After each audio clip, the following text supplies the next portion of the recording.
Eu já tentei fazer todo tipo de dieta e não vai pra frente. Dieta não é pra mim. Por quê? Você tentou fazer errado. O que é dieta? Dieta é você ter uma rotina alimentar. E a gente pensa o seguinte, que rotina é o que você faz com frequência.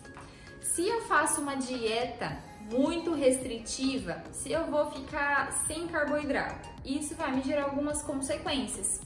E se eu não tiver me programado, me organizado para isso, a chance de dar errado é muito grande. E quando eu faço uma coisa muito restritiva, eu não estou mudando o hábito. Por quê? Porque eu estou fazendo aquilo com prazo para terminar. Eu vou perder 5 quilos até o próximo mês. Então eu vou fazer uma dieta aqui low carb porque eu vi na internet que é bom. E aí você começa, a hora que você consegue perder esses 5 quilos, você abandona a tal dieta. E aí o que acontece? Seu peso volta todo de novo. Porque você não mudou o hábito, você não mudou a sua cabeça, você não mudou o seu comportamento. Você mudou o que você estava fazendo naquele momento. E aí você teve resultado. Só que a partir do momento que você volta ao que estava antes, você vai voltar para o peso e para as queixas que você tinha antes. Então, dieta restritiva funciona com poucas pessoas, porque tem gente que fala que gosta de trabalhar com pressão, né? Que funciona só na pressão. Mas a maioria das pessoas, quem quer ter um hábito de vida saudável, tem que viver em equilíbrio.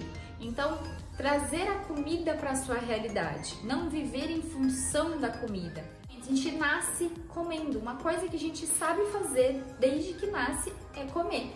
E você tem comida em todos os momentos da vida. Em aniversários, em casamentos, batizados, em tudo. A todo momento você vê comida. E comida é disponível.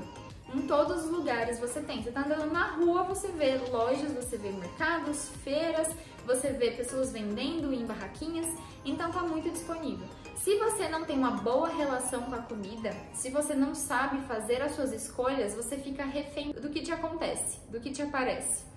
E aí as dietas restritivas têm esse problema, porque se é muito restritiva, a minha oportunidade, o meu leque de opções fica restrito.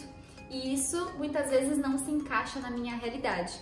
E quando não se encaixa na minha rotina, na minha realidade, no meu gosto, né, no meu prazer, a gente vai deixando de lado e ela não funciona. Então põe em mente que a sua mudança começa hoje e ela vai daqui para sempre. Porque se você consegue ter uma vida em equilíbrio, você consegue manter a sua saúde equilibrada. Vamos lá, vamos aprender muitas coisas aí para você ter finalmente a sua vida em equilíbrio.